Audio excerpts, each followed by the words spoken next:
નમસ્કાર વિદ્યાર્થી મિત્રો, આજે આપણે સૌ પ્રથમ માદાવંદાનું પ્રજનન તંત્ર જોઈએ.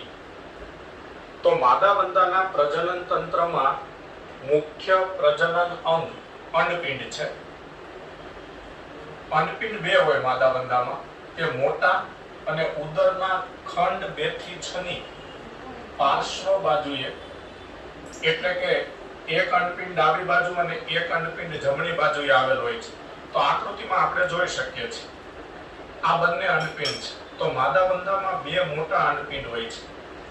એક અંડપિંડ ઉદર પ્રદેશમાં ડાબી બાજુ હોય અને બીજું અંડપિંડ ઉદર પ્રદેશમાં જમણી બાજુ હોય, અને ઉદર પ્રદેશના ખંડ 2 થી 6 ના વિસ્તારમાં આવેલા હોય. તો માદાવંદામાં બે મોટા અંડપિંડ ઉદરના ખંડ 2 થી 6 ની પાર્શ્વ બાજુએ આવેલા છે. પ્રત્યેક અંડપિંડ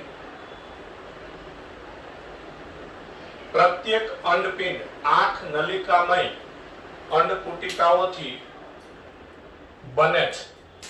તો આ એક અંડપિંડ છે, એમાં 1 2 3 4 અહીંયા દર્શાવેલી છે. આવી 8 જેટલી નલિકામય અંડકુટિકાઓ હોય, એટલે નળી જેવી અંડકુટિકાઓ હોય છે. એક અંડકુટિકાની આકૃતિ અહીંયા એનલાર્જ કરીને દોરેલી છે. તો આ એક અંડકુટિકા છે. ઓકે, તો આવી 8 અંડકુટિકા એક અંડપિંડમાં હોય છે. તો દરેક અંડપિંડમાં 8 જેટલી નલિકામય અંડકુટિકાઓ હોય છે. આ અંડકુટિકામાં શ્રેણીબદ્ધ વિકસિત અંડકોષો હોય છે. એટલે અંડકુટિકા શું હોય, તો તેમાં વિકાસના જુદા જુદા તબક્કામાં રહેલા અંડકોષ હોય.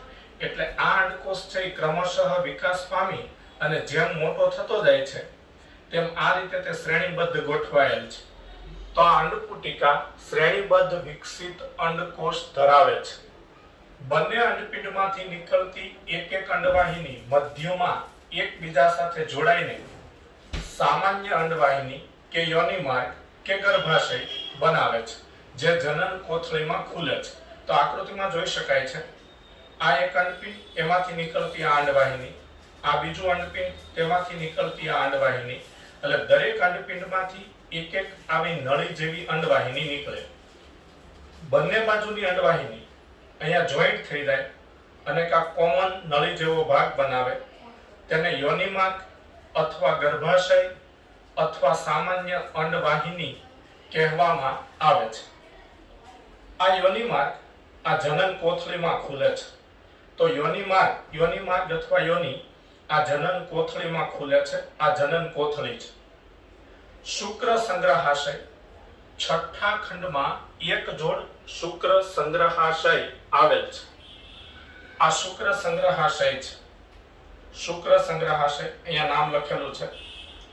તો આ શુક્ર સંગ્રહાશય છે. તો એક જોડ એટલે બે શુક્ર સંગ્રહાશય છઠ્ઠા ખંડમાં હોય છે. તે જનન કોથળીમાં ખુલે છે. તો શુક્ર સંગ્રહાશય પણ અહીંયા જનન કોથળીમાં ખુલે છે. તો આ માદાવંદાના પ્રજનન તંત્રની રચનાની વાત થઈ. હવે વંદામાં ફલન ક્રિયા, અંડઘરનું નિર્માણ અને ગર્ભ વિકાસની વાત કરીએ. તો વંદામાં ફલન ક્રિયા, અંડઘરનું નિર્માણ અને ગર્ભ વિકાસ વિશે માહિતી લખો. તો ફલન ક્રિયા, તો વંદામાં મૈથુન ક્રિયા 1.15 કલાક જેટલો સમય ચાલે છે. એટલે નરવંદો અને માદાવંદો 1.15 કલાક જેટલો સમય સુધી મૈથુન ક્રિયા કરે છે. તો વંદામાં મૈથુન ક્રિયા 1.15 કલાક સુધી ચાલે છે અને ત્યારબાદ બંને વંદા, નરવંદો અને માદાવંદો, તો બંને વંદા અલગ થાય છે, છૂટા પડે છે. મૈથુન ક્રિયા દરમિયાન નરવંદાની શુક્ર કોથળી માદાવંદામાં દાખલ થાય છે. એટલે નરવંદાની અને માદાવંદાની મૈથુન ક્રિયા ચાલતી હોય એ દરમિયાન નરવંદાની શુક્ર કોથળી માદાવંદાના શરીરમાં દાખલ થાય છે. મૈથુન ક્રિયા પૂર્ણ થયા બાદ શુક્ર કોથળીમાંથી શુક્રકોષો માદાવંદાના શુક્ર સંગ્રહાશયમાં દાખલ થાય છે અને ખાલી શુક્ર કોથળીનો માદાવંદાના શરીરમાંથી ત્યાગ થાય છે. એટલે મૈથુન ક્રિયા પૂર્ણ થઈ જાય પછી શુક્ર કોથળીમાંથી શુક્રકોષો છૂટા પડે અને એ શુક્રકોષો શુક્ર સંગ્રહાશયમાં આવે. શુક્ર સંગ્રહાશયમાં સંગ્રહાશયમાં શુક્રકોષો દાખલ થાય પછી ખાલી શુક્રકોથળીને માદાવંદો તેના શરીરમાંથી ત્યાગ કરી દે છે. ત્યારબાદ માદાવંદાના પરિપક્વ અંડકોષો સામાન્ય યોનિ માર્ગમાં થઈને જનન કોથળીમાં પ્રવેશે છે. એટલે શુક્ર સંગ્રહાશયમાં શુક્રકોષો આવી જાય પછી માદાવંદાના બંને અંડપિંડમાં આ અંડપુટિકાઓમાં આ રીતે જે અંડકોષ ઉત્પન્ન થયેલા હોય છે એ અંડકોષો વારાફરતી યોનિમાર્ગ એટલે કે બંને અંડવાહિનીઓ જોડાઈને જે રચના બને છે એ યોનિમાર્ગમાં દાખલ થાય છે. પછી યોનિમાર્ગમાંથી અંડકોષો જનન કોથળીમાં આવે છે. આ સાથે શુક્રકોષો પણ જનન કોથળીમાં આવે છે અને અંડકોષોનું ફલન કરે છે. એટલે દ્વિકીય ફલિતાંડનું નિર્માણ થાય છે. એટલે જનન કોથળીમાં માદાવંદાના અંડકોષો આવી જાય અને શુક્ર સંગ્રહાશયમાંથી નરવંદાના શુક્રકોષો આવી જાય પછી જનન કોથળીમાં શુક્રકોષો અંડકોષોનું ફલન કરે એટલે ફલિતાંડનું નિર્માણ થાય છે. તો એવો એમસીક્યુ પૂછી શકાય કે માદાવંદામાં ફલનનું સ્થાન જણાવો. તો માદાવંદામાં ફલનનું સ્થાન જનન કોથળી છે. અંડઘરનું નિર્માણ તો માદાવંદાના ફલિત અંડકોષો એટલે વંદાના ફલિત અંડકોષો જેને ફલિતાંડ કહેવાય એક કેપ્સ્યુલ એટલે કોથળી જેવો ભાગ તેમાં બંધાય છે તેને અંડઘર કહેવાય છે. આ અંડઘરની આકૃતિ છે.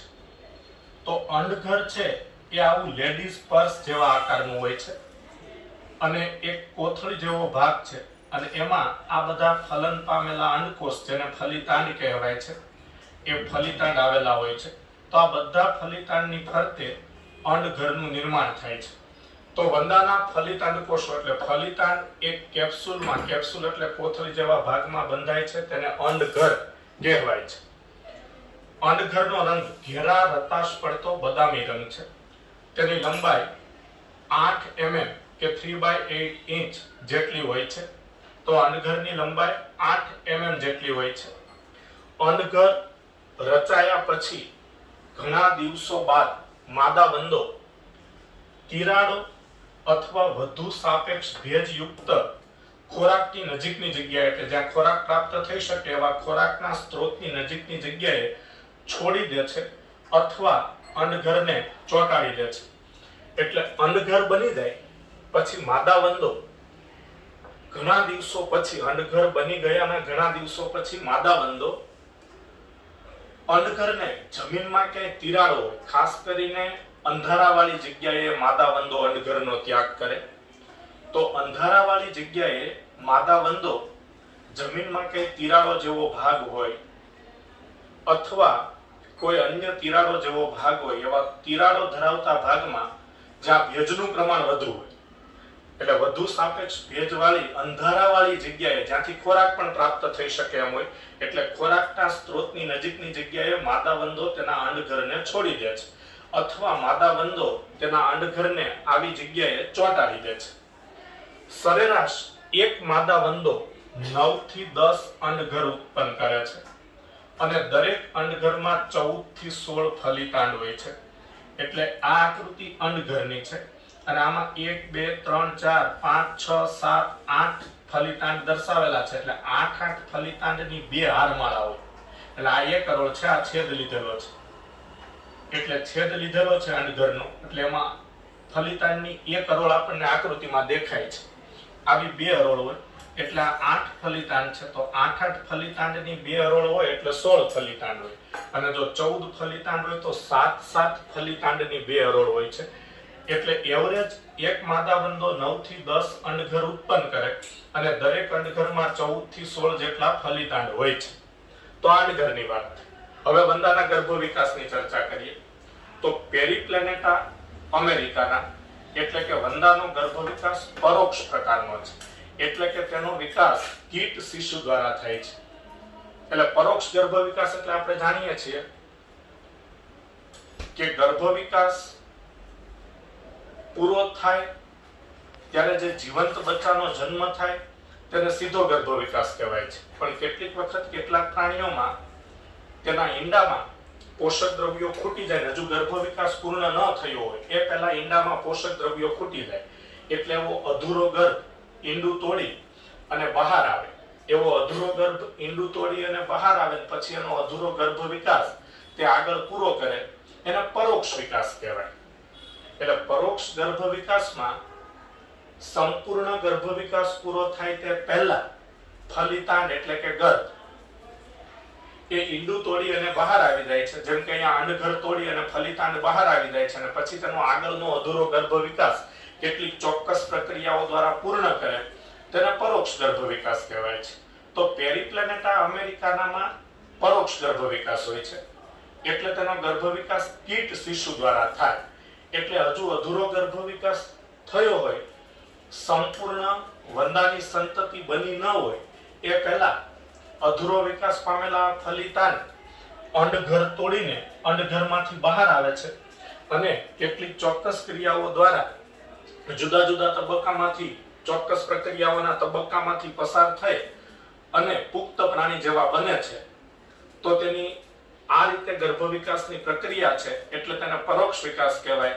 અને અધૂરો ગર્ભ વિકાસ પામેલા ફલિતાંડ કે જે અંડઘર તોડીને બહાર આવે છે એવા અધૂરો ગર્ભ વિકાસ પામેલા ફલિતાંડ કે જે અંડઘર તોડીને બહાર આવી જાય છે તેને કીટ શિશુ કહેવાય છે.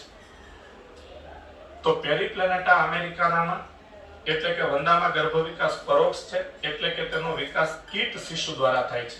એટલે આપણે બહુ ટૂંકમાં સમજીએ તો કે અંડઘરમાંથી સીધા સંપૂર્ણ વંદાના બચ્ચા વંદાની સંતતિઓ બહાર આવતી નથી, પણ અંડઘરમાંથી પેલા કીટ શિશુ બહાર આવે છે. એટલે કીટ શિશુ દેખાય છે વંદા જેવા જ, પણ તેમાં પાંખો ને એવું ન હોય. એ પાંખો પછી ધીમે ધીમે જેમ જેમ તેનો અધૂરો ગર્ભ વિકાસ પૂર્ણ થતો જાય અને તે આગળ ગર્ભ વિકાસ પૂર્ણ કરી અને સંપૂર્ણ સંતતિમાં ફેરવાય ત્યારે છેલ્લા તબક્કામાં પાંખોનું નિર્માણ થતું હોય છે. એટલે કીટ શિશુ દેખાય છે વંદા જેવા જ, પણ અંડઘર તોડીને જે સીધી જ સંતતિઓ અંડઘરમાંથી બહાર આવે છે એ કીટ શિશુ છે. પછી તે તેનો અધૂરો વિકાસ પૂરો કરી અને વંદામાં ફેરવાય છે. તો આ કીટ શિશુ મુખ્યત્વે પુખ્ત પ્રાણી જેવા જ દેખાય છે એટલે કે વંદા જેવા જ દેખાય છે. કીટ શિશુ લગભગ 13 વખત નિર્મોચન કરી પુખ્ત પ્રાણીમાં રૂપાંતરણ પામે છે. એટલે પેરીપ્લેનેટા અમેરિકાના છે એમાં 10 થી 13 વખત નિર્મોચનની ક્રિયા થાય અને અન્ય કેટલાક કીટકોમાં 6 થી 7 વખત કે 8 વખત નિર્મોચનની ક્રિયા થાય છે. તો પેરીપ્લેનેટા અમેરિકાનામાં 10 થી 13 વખત નિર્મોચનની ક્રિયા થાય છે. નિર્મોચનની ક્રિયા એટલે બીજું કંઈ નહીં પણ અંડઘરમાંથી જે કીટ શિશુ બહાર આવે છે એ કીટ શિશુ હવે તેનું અધૂરો ગર્ભ વિકાસ પૂર્ણ કરે છે. તેના શરીરની ફરતે જે કાઇટિનનું બનેલું બહિર્કંકાલ હોય છે પણ સખત બને છે. ધીમે ધીમે તેમાં પાંખોનું છેલ્લે નિર્માણ થાય છે. આ સમગ્ર પ્રક્રિયાઓ જુદા જુદા તબક્કાવાર થાય છે, જુદા જુદા સ્ટેજમાં થાય છે, તેને નિર્મોચન કહેવાય. ટૂંકમાં નિર્મોચન એટલે અહીં કીટ શિશુમાંથી પુખ્ત વંદામાં ફેરવવાની ક્રિયા. તો કીટ શિશુ લગભગ 13 વખત નિર્મોચન કરી પુખ્ત પ્રાણીમાં રૂપાંતરણ પામે છે એટલે કે પુખ્ત વંદામાં ફેરવાય છે. અંતિમ કીટ શિશુ પહેલાની અવસ્થામાં પક્ષતલ્ય એટલે કે વિંગ પેડ હોય છે, વિંગ પેડ હોય છે. તો અંતિમ કીટ શિશુ પહેલાની અવસ્થામાં એટલે જો 13 વખત નિર્મોચનની ક્રિયા થતી હોય તો અંતિમ અવસ્થા 13મી અવસ્થા છે, એની આગળની અવસ્થા એટલે 12મી અવસ્થામાં. જો 10 વખત નિર્મોચનની ક્રિયા થાય તો 10મી અવસ્થા છે એ છેલ્લી અવસ્થા, એની આગળની અવસ્થા એટલે 9મી અવસ્થા. તો અંતિમ કીટ શિશુ પહેલાની અવસ્થામાં પક્ષતલ્ય હોય, પણ માત્ર પુખ્ત વંદામાં પાંખો હોય છે. એટલે કે કીટ શિશુમાંથી પછી 13 વખત નિર્મોચન પૂરું થઈ જાય, છેલ્લી નિર્મોચનની અવસ્થા પણ પૂર્ણ થઈ જાય, પછી પુખ્ત વંદો બની જાય ત્યારે પુખ્ત વંદામાં પક્ષતલ્ય હોય ત્યાં પાંખો બને છે. પણ અંતિમ કીટ શિશુ પહેલાની અવસ્થામાં પાંખ ન હોય પણ પાંખની જગ્યાએ પક્ષતલ્ય હોય. પક્ષતલ્ય એટલે વિંગ પેડ્સ હોય છે, પણ પછી 13મી નિર્મોચનની અવસ્થા પૂરી થઈ જાય અને પુખ્ત વંદો બની જાય એટલે તેમાં ત્યાં પાંખો બને છે. એટલે પુખ્ત વંદામાં પક્ષતલ્યની જગ્યાએ પાંખો હોય છે, પરંતુ અંતિમ કીટ શિશુ પહેલાની અવસ્થામાં એટલે કે કીટ શિશુમાં પાંખો હોતી નથી, પરંતુ અંતિમ અવસ્થાની પહેલી અવસ્થામાં ત્યાં પક્ષતલ્ય વિંગ પેડ્સ હોય છે, પછી પુખ્ત વંદામાં પાંખો બની જાય છે. તો આ વાત થઈ વંદામાં ફલનની ક્રિયા, અનઘર નિર્માણ અને ગર્ભ વિકાસની. હવે આપણે વંદાની માનવ જીવન પર થતી અસર જોઈએ. તો વંદાની ઘણી બધી જાતિઓ જંગલી હોય છે, એટલે જંગલમાં વંદાની ઘણી જાતિઓ વસે છે અને તેનું કોઈ આર્થિક મહત્વ હોતું નથી. વંદાની કેટલીક જાતિઓ મનુષ્યની વસાહતના સ્થાન અથવા તેની આજુબાજુ ઉછેર પામે છે. આ જાતિઓ ઉપદ્રવી છે, એટલે કે નુકસાનકારક છે, કારણ કે તે ખોરાકને નષ્ટ કરે છે. એટલે જે આપણી ખાવાની વસ્તુ હોય, ખાદ્ય વસ્તુ હોય, તેમાં જો વંદા હોય તો એક ખોરાક ખાવા લાયક રહેતો નથી, એટલે કે વંદા ખોરાકને નષ્ટ કરે છે, નાશ કરી દે છે, તથા તેને દુર્ગંધયુક્ત ઉત્સર્ગ દ્રવ્યો દ્વારા પ્રદૂષિત કરી દે છે. એટલે જે ખોરાક પર વંદા બેસેલા હોય એ ખોરાક પર દુર્ગંધયુક્ત ઉત્સર્ગ દ્રવ્યો એટલે કે નકામા દ્રવ્યો ખોરાકને દૂષિત કરી દે છે. ખોરાકને દૂષિત કરીને વંદા અનેક બેક્ટેરિયલ રોગોનો ફેલાવો કરે છે. એટલે કે વંદાથી દૂષિત થયેલો ખોરાક હોય એ જો ખાવામાં આવે, એનો જો ઉપયોગ કરવામાં આવે તો વ્યક્તિને કેટલાક બેક્ટેરિયલ રોગો થાય છે. કારણ કે વંદાના શરીર સાથે જે બેક્ટેરિયા ચોટેલા હોય, ખાસ કરીને જે વંદા ગટરના ગંદા પાણીમાંથી કે ખુલ્લી ગટરોની આસપાસ બેસી ઉડી અને આપણા ઘરોમાં એ કોઈ ખાવાની વસ્તુ ખુલ્લી હોય એના પર બેસીને ઉડીને જતા રહે તો એના શરીર પર કેટલાય રોગના બેક્ટેરિયા હોય. એ બેક્ટેરિયા ખાદ્ય વસ્તુમાં આવે અને એવી વસ્તુ ખાવામાં આવે તો એનાથી મનુષ્યને બેક્ટેરિયલ રોગો થાય છે. તો વંદા આપણા ખોરાકને પ્રદૂષિત કરી દે છે અને અનેક બેક્ટેરિયલ રોગોનો ફેલાવો કરે છે. તો આ વંદાની માનવ જીવન પર થતી અસર